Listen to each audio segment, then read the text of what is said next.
The warden's voice was flat, too steady. "Your brother's dead." I stared at the comlink, the sea roaring behind me, drilling rig lights flickering in the black water.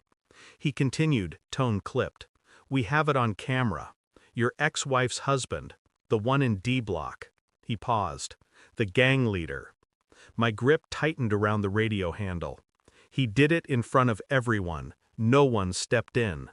My lungs burned with the kind of silence that doesn't come from lack of air, but from the sudden vacuum where meaning used to exist. Then the warden said the part that made my heart slow down, not speed up. "Your son was supposed to visit your brother today." He hesitated. "He never arrived." The ocean groaned around me, as if it understood something the warden didn't. They thought this rig, this floating prison of rust and oil, was enough to keep me contained. They had no idea what I was capable of once I hit the shore. My ex-wife, Emily, used to tell me the sea was where I belonged, that I was more comfortable with storms than with people. She was right, but she also said she'd never lie to me. That was the one thing I believed long after I stopped believing in anything else. When she remarried, I didn't fight it. I was offshore, halfway between guilt and fatigue. My brother, Theo, promised he'd watch over my son, our boy. He kept that promise, until the man she married killed him. I saw the footage when I got back to the mainland. I had to bribe a guard to see it. The image burned into me. Theo on his knees, bleeding out on cold concrete. Behind him, the man, Vance Harlow, tattoos crawling up his neck, the same hands that once held my ex-wife, now holding a shank. And somewhere in that same prison, my son was supposed to be waiting for him. He never made it. The thought slid into my mind like a blade. What if Emily knew? I didn't go to the police. I knew better. Vance ran the inside. His reach stretched far beyond those walls. Instead, I went to her. She opened the door of their house, dressed in white, the kind of purity that only liars wear. Her eyes widened when she saw me. "David, they said you were offshore for 6 more months," I said. Then Theo died. Her lips parted, but no sound came. I watched her chest rise, her fingers tremble slightly. Not from grief, from calculation. I walked past her without asking. The house smelled of money and bleach. "Where's my son?" She swallowed hard. "He's with a friend." "A friend?" I turned. "He missed his visit. The warden called." She froze. That 1 second of hesitation was enough. "Who told you to send him there?" I asked. No answer. I looked at her phone on the counter. She reached for it. Too late. I picked it up and scrolled. Messages, transfers, contacts. One name repeated.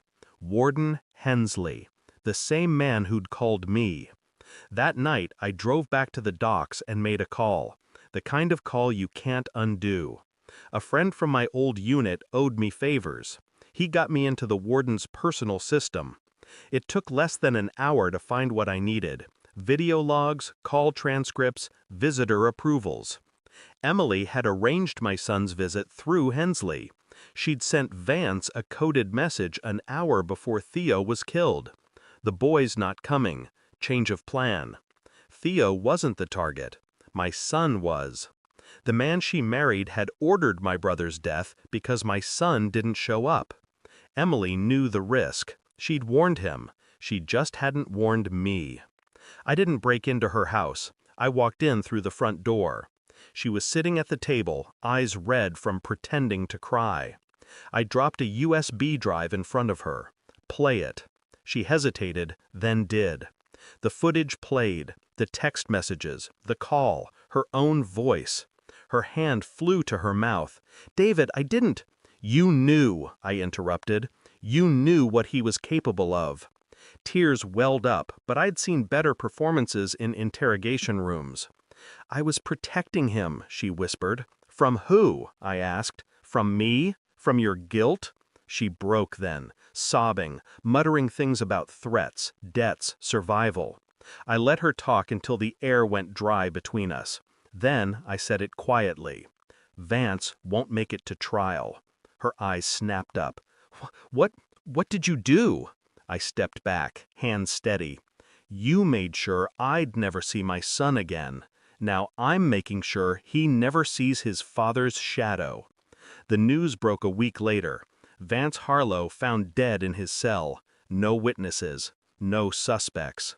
The warden resigned, vanished 2 days later. Emily sold the house and left the state. I didn't follow. I stood on the shore where it all began, the sea stretching endlessly into the dark.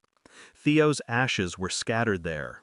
My son's laughter used to echo there too, back when the world still had edges I could trust. Now it's all water, cold, infinite. I don't pray. I don't forgive. I just watch the horizon and whisper to the tide. The ocean never forgets. They thought the sea was my cage. They never understood. It was my home. Thanks for watching. Don't forget to like, share, and comment. Subscribe now to Cheating Stories Insight World for more amazing stories.